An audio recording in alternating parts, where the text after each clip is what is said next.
Pilipinas.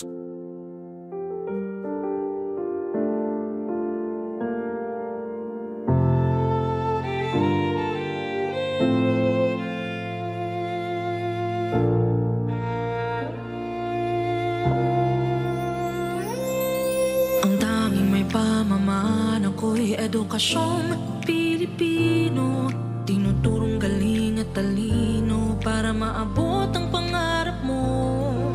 Ang tanging handog ko sa'yo'y edukasyong Pilipino.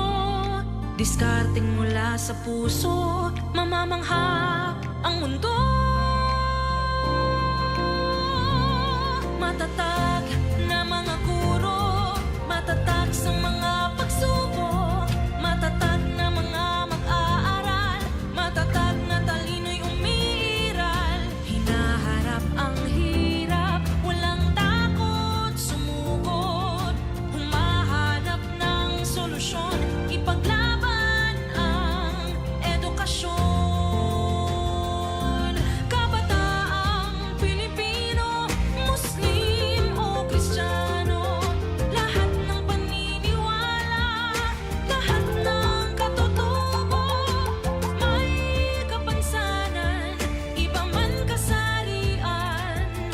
Ang ating pag-aaral ay ating karapatan.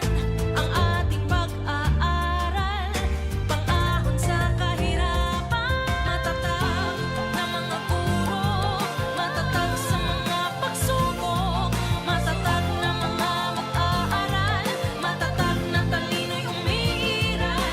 Hinaharap ang hirap, walang takot sumugod, humahanap ng solusyon, ipaglaban ang edukasyon. Ang tanging alay ko sa'yo'y edukasyong Pilipino. Matapat ng pamamaraan, maunlad na kinabukasan.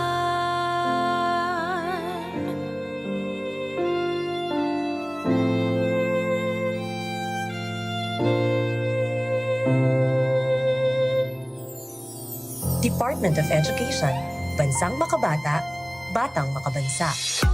Karagdagang mga site ng proyektong broadband ng masa ang inilunsad ng pamahalaan sa malalayong bahagi ng Mindanao. Kinapitan po namin ng free wifi under the broadband ng masa project. Ito po ay katuparan ng pangako ni President Bongbong na abutin natin ang mga liblibang lugar sa buong bansa. Sa pag-aksyon ng Department of Information and Communications Technology ay unti-unting dadami ang magkakaroon ng libreng internet connection sa mga liblib na lugar at mga isla.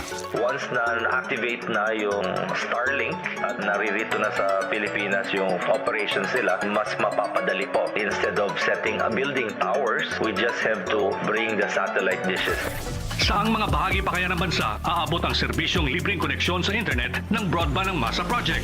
Para sa mga karagdagang update at pinakabagong balita, manatiling nakatutok. Tapat sa pag-uulat, Radyo Pilipinas. Good news para sa ating mga senior citizens na benepisyaryo ng DSWD Social Pension. Finally, ay funded na po yung increase para doon sa ating Senior Citizens Welfare Act. Ito yung ating para sa mga indigent natin, yung mga social pensioners. Ito ang ibinalita ni DSWD spokesperson Asek Romel Lopez kung saan 4 million indigent pensioners ang entitled dito. From 500 pesos ngayong taon po, fiscal year, ay nag-increase na ito sa 1,000 pesos. So sila po yung makakatanggap nito. Semestral po ito, 2 bigayan po ito sa loob ng isang taon. So makatatanggap po sila ng 6,000 piso sa unang SEM and then another 6,000 doon sa pangalawang SEM.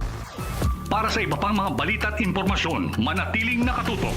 Tapat sa pag-uulat, Radyo Pilipinas. Serving the Republic of the Philippines for more than 75 years. Ito po ang Presidential Broadcast Service.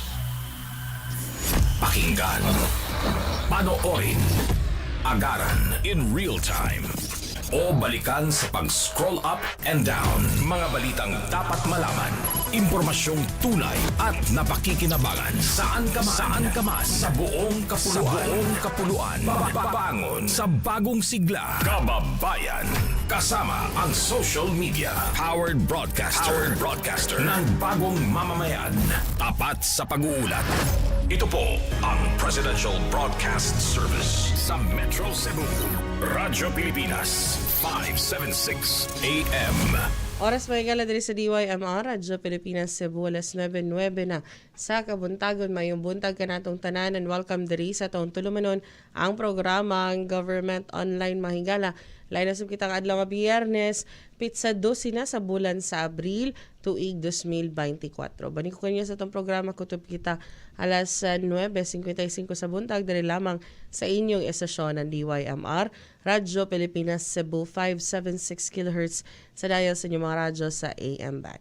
Atong pagtimbaya sa tanan nga maabot ito si Bisa Kabisay anong Mindanao, lakip na ang mga nakatune in karon sa ato usab nga Facebook o YouTube channel nga live streaming mga higala sa ato ang programa. Mga higala mo, kamusta man ninyo pagmata amo panginaot nga namo kanunay sa kapiskay sa panglawas o ganapod man sa mayong kahimtang ning adlaw usab mga higala nga kuan mga higala Biyernes TGIF. Thank God it's Friday fly day na ba ang tanan or nay mga nagpuyo ra diri sa syudad karon mga higala. Anyway mga higala, ato ang kuan mga higala no, hatod ninyo ang mga latest nga happenings, especially sa kuan mga higala kaning meeting and pagtambong ni Presidente Ferdinand R. Marcos Jr. sa labing una nga trilateral United States, Japan, Philippines nga Leaders Summit dito sa Estados Unidos mga higala.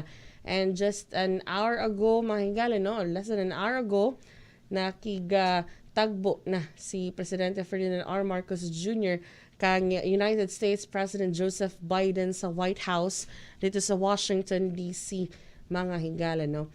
And matod pa mga higala, no, doon na sila kuan mga higala kining bilateral meeting ang duha ka mga leaders mga higala. And of course, since it's a closed door, mga snippets lang sa arrival ni PBBM Jr. sa White House ang ipakita nga video sa Radio Television Malacanang, ingon man niya pag-sign sa guest book dito sa Washington, D.C. mga higala. Lakip na po ni ini mga higala, matod pa ang ilahang himamat nila ni US President Joe Biden. And matod pa ang maong high-level nga visits mga higala, no? Kuan mga higala mo transpire or mo kuan siya mga higala, no? Kaning mo reiterate matod pa sa pag-promote of peace and stability sa Indo-Pacific region and upholding international law, bolster maritime cooperation, enhance energy security, invest in critical infrastructure, expand economic cooperation in semiconductors, clean energy, trade and investment, and ingon man ang pag-deepen sa people-to-people ties, mga higala. So, mo ni siya ang panghitabo, no? And less than an hour ago, dito usab sa Washington, D.C. sa lakaw sa ato ang presidente, mga higala. And gawas po ni ini, gipahigayon usab, no? Ang kuan mga higala, meeting ni PBBM Jr. Kauban ang chairman sa Japan Chamber of Commerce and Industry nga si Ken Kobayashi sa official visit sa Washington, mga higala. So paid na una na ni courtesy call si Kobayashi sa presidente dito sa Manila last year around October. Diin iyahang gidala ang kuan mga higala, no, kini nga yang grupo, no, alang sa ilang labing una nga economic mission human sa pandemic, mga higala. So nagtagbo sila again, sila si PBBM Jr. o si Mr. Kobayashi, mga higala. Gawas po ni ini, doon na po kuan mga higala kining kining meeting with Dr. Francesco Vineri, ang founder and chief executive officer sa Ultrasafe Nuclear Corporation, mga higala, no.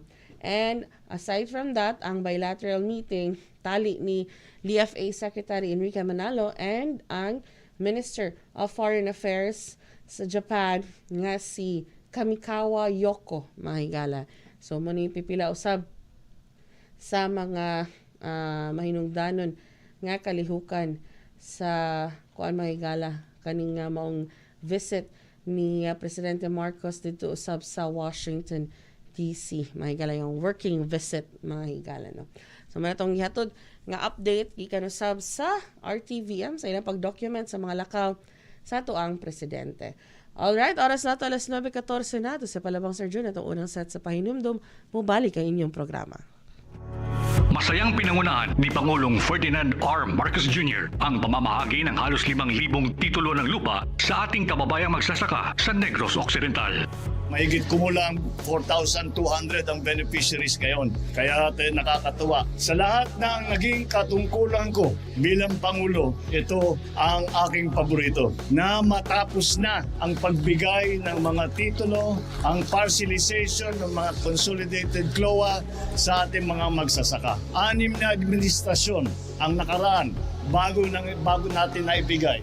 Kasama rin sa mga ibinahagi ng pamahalaan sa mga benepisyaryo ang milyong halaga ng suporta para sa mas ikabubuti ng kanilang sitwasyon. Bukod sa lupa ay mamamahagi rin tayo ng iba't ibang tulong para sa pagtatanim at sa pagpapayaman ng mga sakahan. Ilan lamang rito sa halos 70 milyong piso para sa support services tulad ng mga abono, farm machineries and equipment at mga farm-to-market road.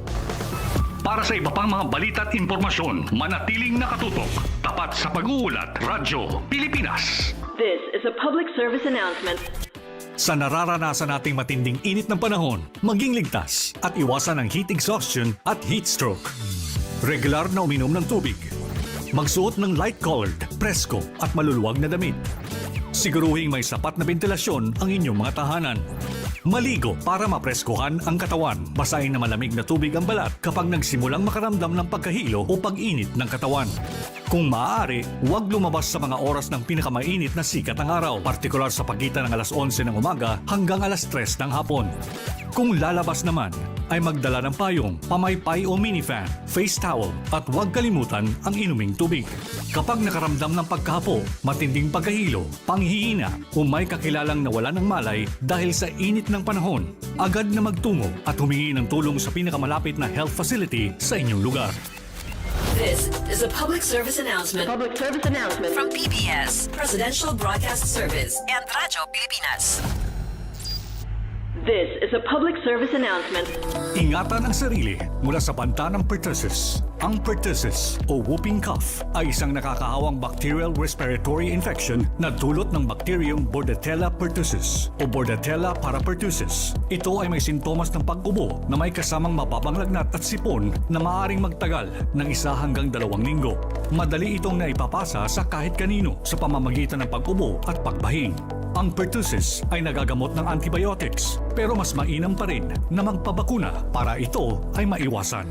Ayon sa Department of Health, inaasahan na darating ang mga karagdagang bakuna sa mga susunod na buwan. Gayunpaman, una nang protektahan ang sarili na huwag mahawa o makahawa ng pertussis sa pamamagitan ng pagpapanatili ng good personal hygiene o pagsusuot ng face mask. This is a public service announcement. Public service announcement from PBS, Presidential Broadcast Service, and Radyo Pilipinas. This is a public service announcement. Good news! Isa ng ganap na batas, ang Republic Act No. 11984 o ang No Permit, No Exam Prohibition Act. Matapos itong lagdaan ni Pangulong Ferdinand R. Marcos Jr. Sa ilalim nito, ang lahat ng estudyante na may unpaid school fees ay papayagan ng makakuha ng periodic at final exams. Sakop nito ang lahat ng public at private basic institutions o K-12, higher educational institutions o HEIs at technical vocational institutions o TVIs. Naninindigan ang ating pamahalaan sa karapatan ng bawat batang Pilipino na magkaroon ng maayos na edukasyon at hindi ito dapat mahadlangan dahil sa mga hindi mabayarang school fees. This is a public service announcement. Public service announcement from PBS, Presidential Broadcast Service, and Radyo Pilipinas. Good news para sa ating mga senior citizens na benepisyaryo ng DSWD Social Pension. Finally, ay funded na po yung increase para doon sa ating Senior Citizens Welfare Act. Ito yung ating para sa mga indigent natin, yung mga social pensioners. Ito ang ibinalita ni DSWD spokesperson Asek Romel Lopez kung saan 4 million indigent pensioners ang entitled dito. from 500 pesos ngayong taon po, fiscal year, ay nag-increase na ito sa 1,000 pesos. So sila po yung makakatanggap nito. Semestral po ito, 2 bigayan po ito sa loob ng isang taon. So makatatanggap po sila ng 6,000 piso sa unang SEM and then another 6,000 doon sa pangalawang SEM. Para sa iba pang mga balita at impormasyon, manatiling nakatutok. Tapat sa pag-uulat, Radyo Pilipinas. Bagong Pilipinas para sa bawat Pilipino.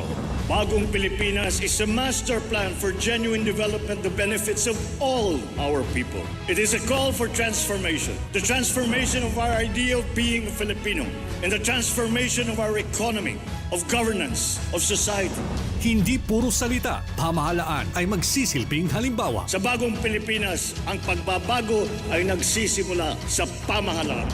Pagsiservisyo sa publiko, tapat, mapagkakatiwalaan at dekalidad. Huwag nating pahirapan ang taong bayan. Bagkus suklian ang kanilang tiwala ng magalang na panunungkulang. Sa nagkakaisang gobyerno at mamamayan, malinaw ang payapa at maunlad na bukas. Sa Bagong Pilipinas, may pag-asa ang lahat. Ang pag-asa ng bayan ay nasa ating lahat. Isang mensahe mula sa Presidential Broadcast Service at Radyo Pilipinas. Kini ang Government Online. Kauban si Carmel Matus. Radyo Pilipinas, Cebu. Last Web Bank balik na din sa itong pagpanag-uban sa programang Government Online, mga higala. Sa di pa mag-establisar sa itong linya sa komunikasyon sa itong guest karong buntaga. Ato sa paminawon kining mahigala panahom ni Ambassador Jose Manuel Romualdez atong Philippine Envoy to the United States of America sa kaning pag-describe ni ining pagbisita karon ni Presidente Ferdinand R. Marcos Jr. dito sa Washington, D.C. This is a 5-minute mahigala nga video nga to ang masayran ang panahom gikan ni Ambassador Romualdez. Aniya si Ambassador Romualdez? Well, one thing for sure, it is not only historic but momentous at the same time. You know, it's not very easy to put together 3 leaders, and it's an opportune time for the Philippines to be able to participate in a very important summit with 2 major allies of the Philippines, namely Japan and the United States. So President Marcos' trip here in Washington, D.C. is probably one of the most important and significant one and consequential because this will define the future of the Philippines and its role in the Indo-Pacific region. For one thing for sure, the defense and security is one aspect of this relationship between the Philippines, Japan, and the United States. But more importantly is the economic cooperation. Economic cooperation spells economic prosperity and economic security for not only for the Philippines but for the region as well. So this kind of cooperation is definitely going to be not only beneficial for our country, but at the same time it will also bring about what the President has always wanted, to have economic prosperity, and hopefully it will help in being able to give us the opportunity and the resources to be able to bump up our defense and security in the future. As you can see, this visits of these high-level officials to the Philippines is significant in itself. As you can see, the cooperation between the United States and the Philippines on many aspects of our relationship, especially on the economic side, is very clear. So President Marcos coming to Washington, D.C. is another indication of how important that relationship is. As I said, the future of our country really lies in the kind of multilateral relationships that we have, not only with the United States, but many countries as well. Our energy requirements in the next 2 years is going to be quite big, and the President knows that, and so he is exploring all possibilities of doing joint ventures and probably getting new technologies like the modular nuclear power plants. This is very interesting for the President and for the country as well. As you know, we have 7,600 islands, and our energy requirements is going to be quite big, as I said, in the future. And so that's one important aspect. Clean energy, of course, represents a way of being able to contribute to climate change mitigation, which is also very important for us. That's only one. Infrastructure is another one. We need to start, we are already building a lot of roads and bridges connecting all our 7,600 islands, but we will continue to to concentrate on that one, build better, as the president's motto is for his administration, and also in the area of digital infrastructure. All these are very important aspects of the economic part of our relationships. I think the most important one really is the fact that he will be meeting with a lot of business leaders. It's simultaneous. It's not only in the defense and strategy of the Philippines because of our alliance with the United States and also, of course, Japan. But as I said, the economic part of it is also quite important. And that's the reason why the president will be meeting with a number of business leaders. He's attending a large dinner organized by the U.S.-Philippine Society, whom we've been working with. As many as 200 plus business leaders from all over the United States will be coming to Washington, D.C. to be able to listen to the president and his remarks and his pronouncements on what the future will be like for the Philippines. Aside from the fact that the president is working hard to be able to secure our country, protect our territorial integrity and sovereignty, and also, of course, the fishermen who have suffered long enough. So we have to have these bilateral agreements and relationships to be able to move forward for the ordinary Filipino. And of course, as I said, economic prosperity, economic activity, economic trade, investments coming from not only the United States, but also from Japan and other countries to be able to bring about a better life for every Filipino. Well, I think we have to be grateful that such a meeting is taking place, because this only signifies the important role the Philippines plays in the Indo-Pacific region and for the peace and stability of the world. We are now in the center, as I've always said, the center of activity because of the many challenges that we all face, especially in our part of the world. And so when we have friends like the United States and Japan coming together with the other countries as well, in joining us into finding a way to be able to move forward and to have peace and stability so that we can have economic prosperity for all. And also, again, to protect the environment, our maritime environment, which is very important for the future of the world. Mao kadto mga igala si US Ambassador Jose Manuel Romualdez. Ganihatag no sa iyang panahom and ingon man ang thoughts about the kuan mga igala ipahigayon niya trilateral nga leaders summit mga igala nga matud pa niya it will define the future of the Philippines and its role sa Indo-Pacific region and ingon man ang sa peace and stability of the world mga higala. So di naman jud sad kuan mga higala no ikalimod mga higala unsay nahitabo no dinhi sa ato especially din sa West Philippine Sea mga higala no.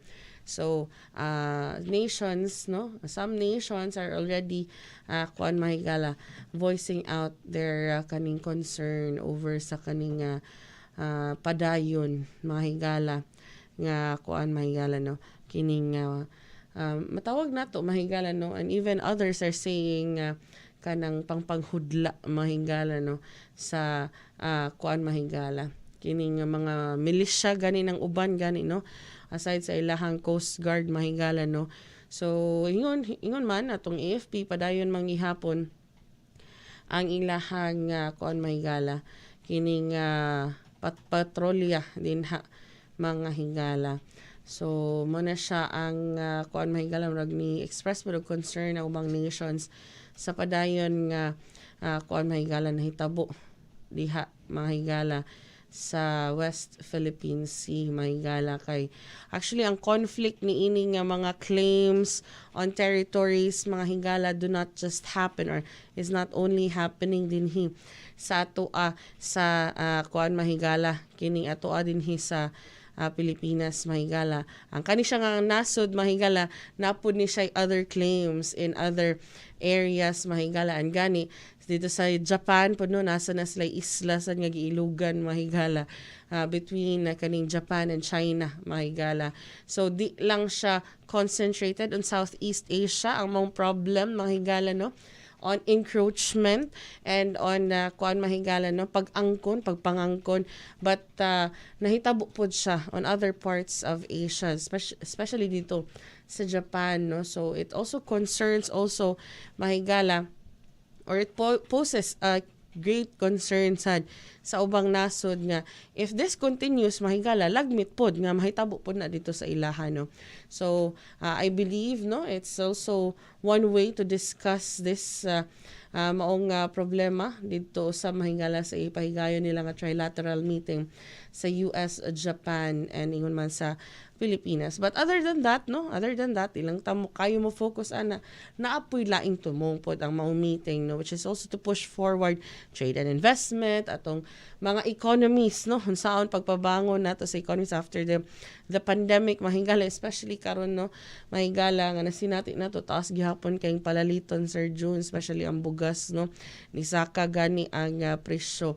Ang isa ka sako 50 kilos, no, but yun na 50 kilos good ang sold sa isa ka sako, nara siguro na sa mga 48 mahigala ka kilos, no. So ang isa ka sako sa Lion Ivory ni abot nag 28 sa 60, no. Last palit pagka December pa mga kuan pa to 26.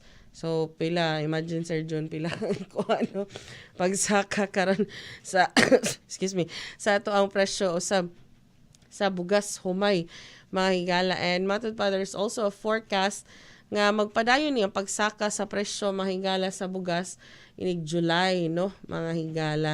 But mo lagi atong unyang kuan mahigala sayran pod kung doon na bay mga uban pa. I believe the country is doing a lot more mahigala aron usab, no, nga makusyon ang effect niining padayon mahigala nga kaning pagsaka sa mga presyo sa palaliton mahigala. But nonetheless, no, padayon gihapon ta mahigala sa pagpakigbisog sa tinadlaw-adlaw na tong panginahanglanon sa ato ang pangapanarbaho mahigala, no, while also our leaders are doing their part mahigala nga mga alliances and ties mahigala aron magpadayon ang existing nga cooperations. And of course, no, needed gyud ni once in a while mahigala nga i-revisit, no, ang atong mga relasyon tali sa ubang nasod, especially nga daghan gyud mga Pinoy ang gustong mo-abroad, Sir June, na kanang kay for greener pasture. And aside from that mahigala, no, also to kuan mahigala kaning to experience better hinaot nga better situation compared din sa Pilipinas nga matud pa although mabuhi ra jud ka, no, mananom lang ka dinha, di lang ka arti mahigala, but ang panginahanglanon man good if na kay pamilya magtubo man na mukaon man gyud na. And aside from that, mo eskwela man sad gyud na. And ang mga eskwelahan ron din na pod kay tiaw-tiawan ng mga private schools kay medyo mahal na sad kaayo. Liman ka ang tuition fee sa STC, no, ang alma mater. Ang usa ka tuig niya sa kuan lang na siya grade school. Sa grade school lang ta magstorya, 70,000 pesos ang usa ka tuig. Wa pay labot mahigala ang libro. Wa pay labot ang miscellaneous og uban pa. Mahiga ang baon pa day sa imong anak mahigala, no. And ang mga school projects og uban pa nga mga balayro nun, no. Di ra kay na layo daw ang tuition fee gani sa kuan pod sa USJR, correct me if I'm wrong sa mga naminaw, no. More or less ang sa grade school nila ang ilahang school year, no, murag naabot nag 50,000 ang tuig. May na lang ni sa ilang friends kay medyo madadaw pag smaster dyan, mga 40 kapin, no, ang tuig, no. So at least kaya medyo makasmile at ginagumay, pero mo gihapon bayron nun gihapon, no, kaya napaman mo yung mga utilities nga bayron nun sa balay, kini ato ang VECO, kini MC, no, hello MC, among supply sa tubig ako sa pa sige gihapon bayad pero way agas nya. Aside from mahigala ang kuno, we all know man po sa situation sa supply sa tubig karon mahigala, no. So kita na lang po yung maningkamot if na po yung mga deep well din or na may provision sa puso, halagamita ang puso mahigala, no, aron pod kuan mahigala kanang ang uban pod, no, kanang naglisod pug pangita og tubig. But mo lagi ron mahigala, no, atong standard of living mahigala, ang ato ang way of life karon lisod, challenging, but matud pa, we'll always find a way, mga higala kita mga Pinoy, no? Taliwa pa man sa kalisod sa pagpangita og kwarta, may ang kwarta na po yung mangita nato, no, mga higala. So, sa padayon gihapon, mga higala, mosad na ang sa atong paningkamot sa atong mga leaders nga makigtagbo gyud sila, no, sa atong uban pang mga counterparts in other nations to also maintain relations, and at the same time, mga higala, ang job generation, ang demand for Filipino workers, mga higala, no, di gihapon mawa and magpabilin. At the same time, no, aside sa demand, makuansad mahigala, ma-discuss po, no, ang labor rights sa ato ang mga kaigsuunan nga nanarbaho dito sa Lainason. Oras na ito, alas 9:34 na ito, ni Palabang Sir June, ito ang second set sa pahinumdum. Mubalik ang programang Government Online. This is a public service announcement. Isang paalala mula sa National Telecommunications Commission, National Capital Region o NTC-NCR. Ang kanilang Oplan Contra Text Scams. Oplan Contra Text Scams. Binabalaan ng publiko na sakaling kayo ay makatanggap ng kakaibang text messages sa mga di kilalang numero o di kaya ay mga text messages na may kahina-hinalang mga link. Huwag pansinin, huwag pindutin, huwag i-click ang link. Huwag i-click ang link. Ipagbigay alam agad sa NTC website ntc.gov.ph o kaya'y sumulat sa kanilang email na contratextcam@gmail.com. Sa mga panahong ito, huwag padaya, maging wais na magla. Makibahagi sa Oplan Contra Text Scam.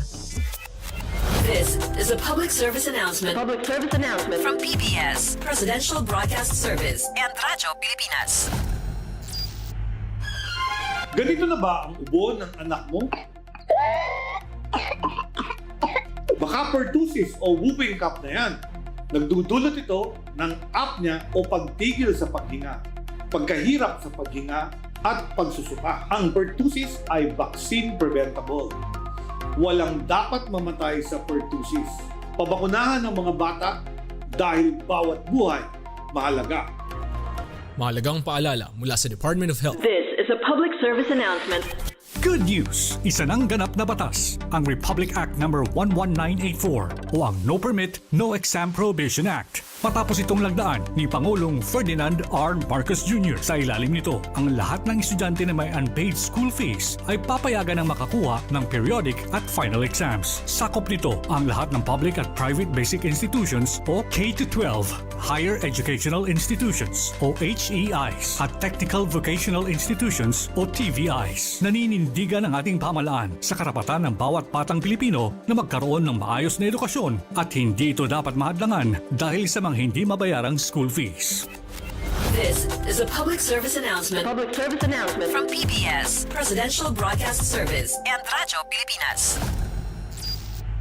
Traffic sa araw-araw na lang ay napakalala at talaga namang nakakaubos ng oras. Kaya naman ang problemang ito ay isa sa mga nais talagang bigyan solusyon ni Pangulong Ferdinand R. Marcos Jr. What the President really wants is a comprehensive, holistic approach to solving the traffic problem. Hindi yung piecemeal approach, no? As has been the case all these years. No? Ito ang ibinahagi ni NEDA Secretary Arsenio Balisacan matapos ang cabinet meeting na pinangunahan ng Pangulo para solusyonan ang malalang traffic at isaayos ang transportasyon sa Metro Manila dahil malaki na ang epekto nito sa ekonomiya ng bansa. For example, in the planning of our transport system, we should be looking at intermodal transport system and see how they operate efficiently as a whole. We are building now the subway. We are building other expressways, bridges connecting Bataan and Cavite, and so on. But this have to be seen in the context of all the other transport systems, including bike lanes, motorcycle lanes like that, and as well as the feeder roads, and including the location of industries, residences, and so on. And that's the direction of the President. Para sa iba pang mga balita at impormasyon, manatiling nakatutok. Tapat sa pag-uulat, Radyo Pilipinas. For 53 years, the people suffered from heartless communist terrorists who killed thousands and are killing thousands more. They destroyed families, our youth, and their dreams. There should be accountability for human rights abuses and IHL violations. Our people have had enough of this senseless violence. Thousands have already surrendered for genuine peace and development. Together, victory will be ours. Mabuhay! Kini ang Government Online. Kauban si Carmel Matus. Radyo Pilipinas, Cebu.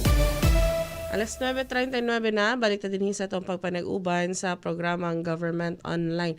And arita sa ito ang tugkaran din sa lalawigan sa Cebu, specifically dito sa lungsod sa Cordova. Kagahapong adlaw mahigala gipaygayon ang usa ka LGU coordination meeting tali sa mga kalain-laing sektor mahigalang involved alang sa umaabot nga Ironman 70.3 mahigalang event, no, ipaygayon sa Solea Resort sa Mactan ang maong panagtigo diin gitambungan kini ni Cordova Mayor Cesar Didoy Suwan yun man ana si Congresswoman Cindy King Chan.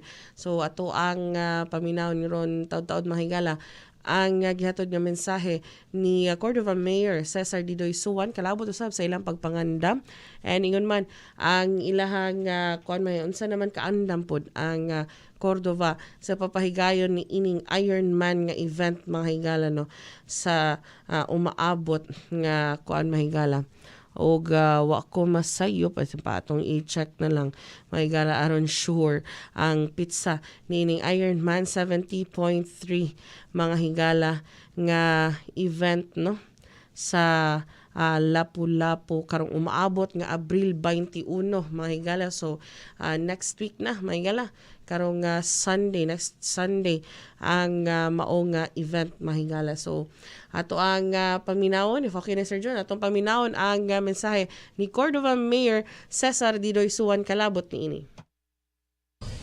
To each and every one of us, it has been acknowledged by Rafi. No? So I won't mention again all the names. No? But basically to all of us, no? Ako lang i-mention ang pinakagwapa, pinakapugihan, no, nga nagdala sa event. No? Ato binisayon, para ato na siya malibak. No? So, Princess Galeora, atong pagpakan. And to the entire team, no, from hotels, from police, to our Coast Guard, to the municipality of Cordova, and also to the Lapu-Lapu City. Mayong buntag ninyong tanan.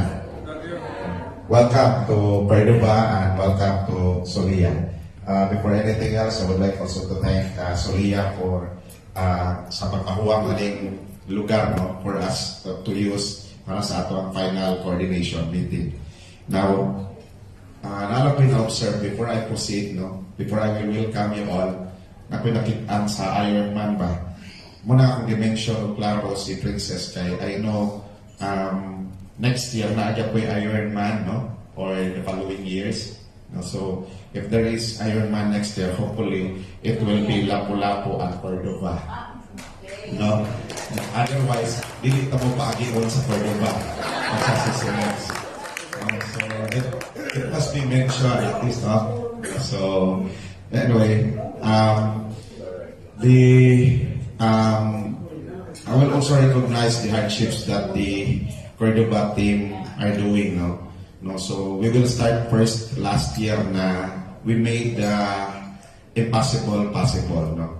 Or no, the first Ironman that Cordova participated, no, nga ang kalsada padulong sa Siselets, no. It's so hard for us to pass by. But because of the DPWH, no, nga nagtrabaho yun maayo na paspasan nato, and we made things happen. So mauna nga na-realize nga nakaagig yun ang ato ang Ironman, atong last nga Ironman. Now this time I would like also to recognize and appreciate the entire team nung kada semana itaw, no, may gani kay dili kayo ron ting-uwan, no? Kung ting-uwan pa, no, sige gid taon o tubo ang sagbot nga agianan sa Ironman, no? So ilag yung naandam, limpyo kayo para buyag na ready for the participants to pass by, and also kato mga debris katong mga gibuhat, no? So ato na sa ipalimpyuhan. And we already prepared ang DRM with all the ambulance that we have, the team for any emergency mahitabo. So basically the police, no, our headed by our new police chief, no, si Geoffrey, Police Major Joffrey, the entire team. So thank you so much, and I welcome you all sa Fort Ba, and congratulations the Princess for the job well done and for the coming up Ironman.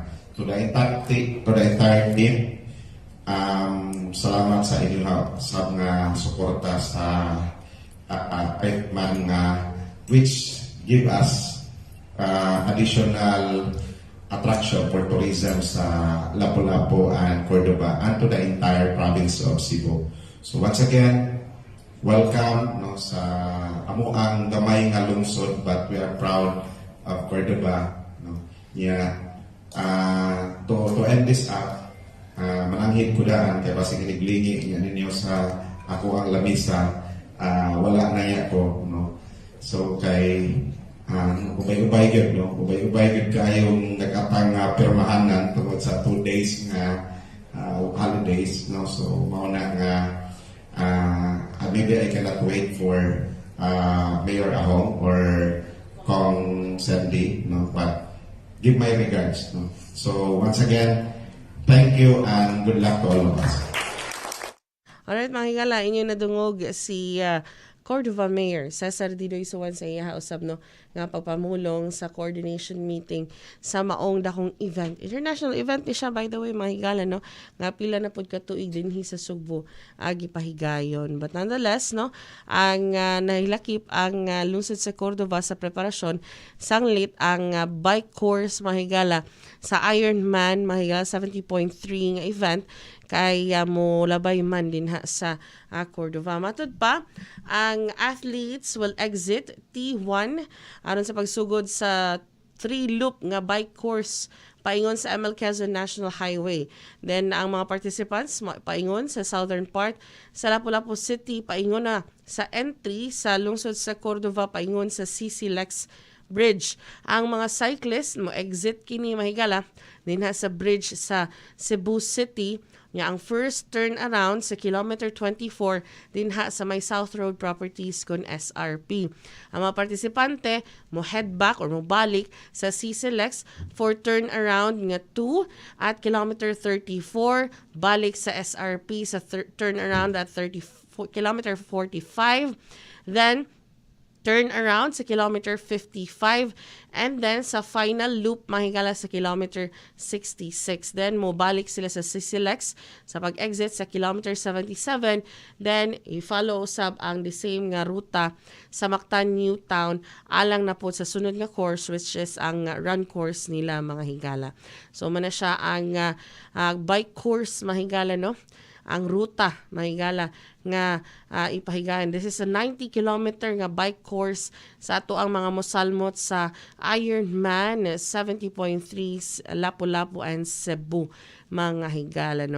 So sa run course 21 kilometers ni line pag ito ang permiro nga swim course which is 1.9 kilometers, mahigala. And all of these will happen karong umaabot nga Abril 21, 2024. So I believe magplan ahead na ta kung manggawas ganita ng mga adlaw, alang sa to mga residente sa Dakbayan sa Lapu-Lapu. And yun man, sa kini mga mangagi siguro sa SRP, let's plan ahead. Aron po di ta mabalda sa itong mga lakaw kay doon na ning event, mahigala kang umabot nga Abril 21. Alright, Sir Jun, doon na pa tayo last set sa pahinumdom at sa ipalabang mahigala, una tama na milit sa itong programa. Masayang pinangunahan ni Pangulong Ferdinand R. Marcos Jr. ang pamamahagi ng halos 5,000 titulo ng lupa sa ating kababayang magsasaka sa Negros Occidental. Mahigit kumulang 4,200 ang beneficiaries ngayon. Kaya nakakatuwa. Sa lahat ng naging katungkulan ko bilang Pangulo, ito ang aking paborito. Na matapos na ang pagbigay ng mga titulo, ang parcelization ng mga consolidated CLOA sa ating mga magsasaka. 6 na administrasyon ang nakaraan bago natin naibigay. Kasama rin sa mga ibinahagi ng pamahalaan sa mga benepisyaryo ang milyong halaga ng suporta para sa mas ikabubuti ng kanilang sitwasyon. Bukod sa lupa ay mamamahagi rin tayo ng iba't ibang tulong para sa pagtatanim at sa pagpapayaman ng mga sakahan. Ilan lamang rito sa halos 70 milyong piso para sa support services tulad ng mga abono, farm machineries and equipment at mga farm-to-market road. Para sa iba pang mga balita at impormasyon, manatiling nakatutok. Tapat sa pag-uulat, Radyo Pilipinas. This is a public service announcement. Sa nararanasan nating matinding init ng panahon, maging ligtas at iwasan ang heat exhaustion at heat stroke. Regular na uminom ng tubig. Magsuot ng light-colored, presko at maluluwag na damit. Siguruhing may sapat na ventilasyon ang inyong mga tahanan. Maligo para mapreskuhan ang katawan. Basahin na malamig na tubig ang balat kapag nagsimulang makaramdam ng pagkahilo o pag-init ng katawan. Kung maaari, huwag lumabas sa mga oras ng pinakamainit na sikat ng araw, partikular sa pagitan ng alas 11 ng umaga hanggang alas 3 ng hapon. Kung lalabas naman, ay magdala ng payong, pamaypay o minifan, face towel at huwag kalimutan ang inuming tubig. Kapag nakaramdam ng pagkahapo, matinding pagkahilo, panghihina o may kakilalang nawala ng malay dahil sa init ng panahon, agad na magtungo at humingi ng tulong sa pinakamalapit na health facility sa inyong lugar. This is a public service announcement. From PBS, Presidential Broadcast Service and Radyo Pilipinas. Ang tigdas ay isang sakit na may simptomas ng mataas na lagnat, namumula ang mga mata, namamantal o rashes. Kung hindi naagapan ang nakakahawang sakit na ito, maaaring mamatay ang inyong anak sa mga komplikasyon tulad ng matinding pulmonya, pamamaga ng utak at iba pa. Walang dapat mamatay sa tigdas. Pabakunahan na ang mga bata dahil bawat buhay mahalaga. Mahalagang paalala mula sa Department of Health.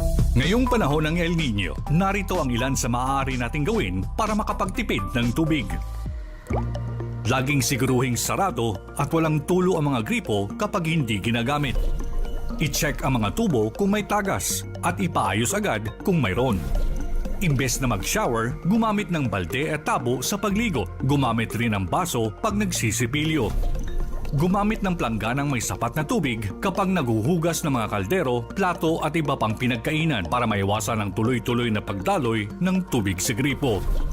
Ipunin ang used water at ito ang gamiting pang-flush sa toilet. I-report agad ang mga makikitang illegal water connections, gayon din ang mga unauthorized na pag-iigib sa mga fire hydrants. Ito ay mga simpleng paraan lamang, ngunit sa ating kooperasyon ay malaking bagay ito upang masigurong sapat ang ating water supply sa lahat ng panahon. Isang paalala mula sa Presidential Broadcast Service at Radyo Pilipinas.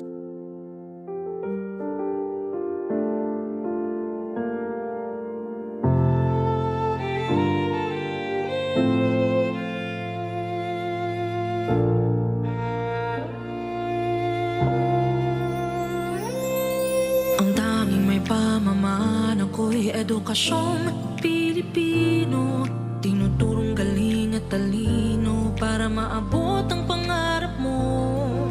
Ang tanging handog ko sa'yo'y edukasyong Pilipino, diskarteng mula sa puso, mamamangha ang mundo.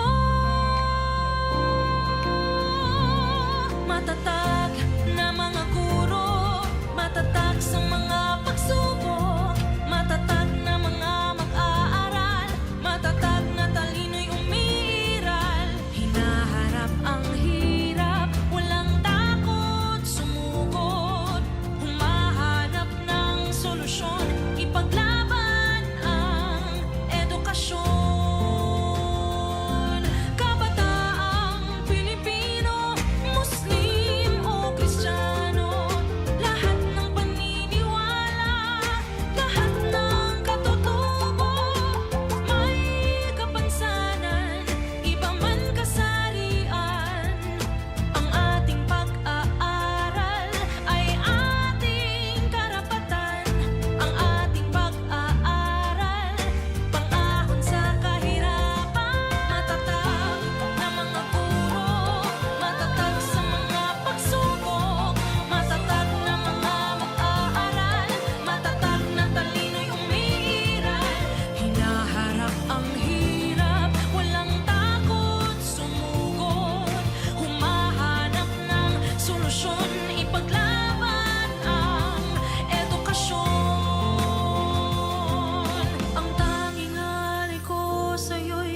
nasyong Pilipino, matapat ng pamamaraan, maunlad na kinabukasan.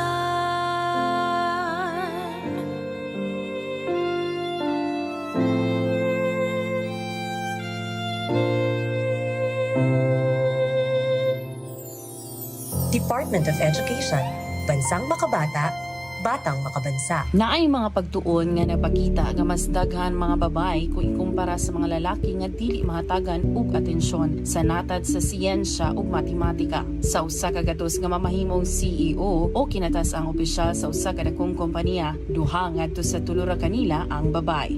Mauna ang diskriminasyon batok sa kababayen-an. Undangon ang diskriminasyon usa ka pahinumdom gikan sa DYMR Radyo Pilipinas. Kini ang Government Online. Kauban si Carmel Matus. Radyo Pilipinas, Cebu. Balik din yung mahigala sa itong pagpanag-uban sa programang Government Online. Manamilit na lang yung ninyo mahigala kay wala tayo nabiling oras mahigala, and next week na daw atong DOH 7 no, kay doon na sila ipatawag nga kalit na kuan mahigala meeting. Anyway, manamilit ako kaninyo kilamang si Carmel Matus Pedroza. Maayong buntag. Pakinggan